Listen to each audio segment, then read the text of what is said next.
જંબુસર તાલુકાના અણખી ખાતે આવેલી આઈકા પીડીલાઇટ કંપનીમાં વંદે માતરમ કોસ્ટલ સાયક્લોથોન 2026ના સાયકલિસ્ટોનું ભવ્ય સ્વાગત અને સન્માન કરવામાં આવ્યું હતું।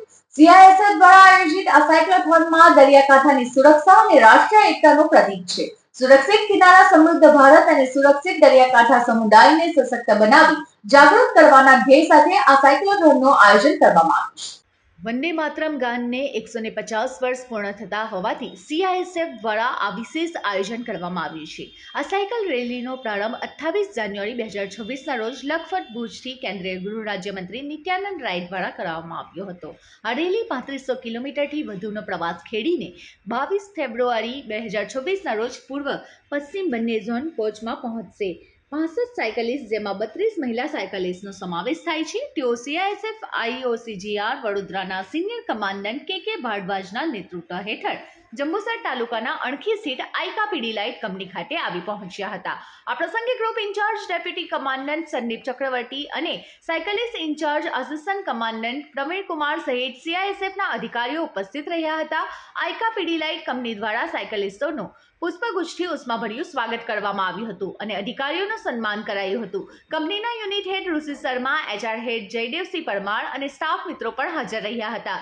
સિનિયર કમાન્ડન્ટ કે ભારદ્વાજે જણાવ્યું હતું કે 65 સાયકલિસ્ટ વટામણ ચોકડીથી દહેજ સુધી 178 કિલોમીટરનું અંતર કાપીને આગળ વધશે। તેમણે ભારપૂર્વક જણાવ્યું હતું કે આ સાયક્લોથોનનો માત્ર એક ઇવેન્ટ નથી, પરંતુ આપણા દરિયાકાંઠાની સુરક્ષા અને રાષ્ટ્રીય એકતાનું પ્રતીક છે। તેનો મુખ્ય હેતુ સુરક્ષિત દરિયાકાંઠા માટે તટ સમુદાયને સશક્ત બનાવવા અને દરિયાઈ સુરક્ષા, પર્યાવરણ સંરક્ષણ અને જનજાગૃતિને પ્રોત્સાહન આપવાનું છે। તેમણે વંદે માતરમની 150મી ઉજવણીના વિશેષ મહત્વ પર પ્રકાશ પાડ્યો હતો। આઈકા પીડીલાઇટ કંપનીના એચઆર હેડ જયદેવસિંહ પરમારે સીઆઈએસએફ દ્વારા આયોજિત વંદે માતરમ રેલીને આમંત્રિત કરવા અને તેમનું સ્વાગત સન્માન કરવાનો મોકો મળવા બદલ ગર્વ વ્યક્ત કર્યો હતો અને તમામ અધિકારીઓનો આભાર માન્યો હતો। આ પ્રસંગે તાલુકા પંચાયત પ્રમુખ નીતિનભાઈ પટેલ, અગ્રણી કર્ણસિંહ સિંધા અને જનકભાઈ પટેલ સહિતના મહાનુભાવો ઉપસ્થિત રહ્યા હતા।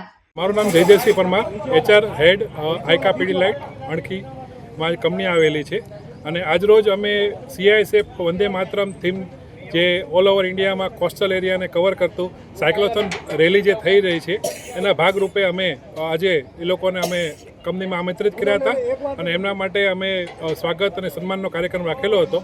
અમારી કંપની ખૂબ ધન્યવાદ અનુભવીએ છીએ કે અમને આ રેલીનો અમને સ્વાગત કરવાનો અને એમને મોકો મળ્યો છે। બધા પ્રેસ મીડિયાનો બધાનો જ અમે આભાર વ્યક્ત કરીએ છીએ। અમારા કંપનીના સ્ટાફનો, મેનેજમેન્ટ બધાનો આભાર વ્યક્ત કરીએ છીએ અને અમે સીઆઈએસએફના અધિકારીઓ જે આવેલા હતા બધાનો જ અમે ખૂબ ખૂબ સ્વાગત કરીએ છીએ અને આ રોજ કંપની દ્વારા અમે આભાર માનીએ છીએ। Thank you so much. ये वर्ष हमारे देश के लिए विशेष है क्योंकि इस वर्ष हम वंदे मातरम के 150 साल पूरे करने जा रहे हैं।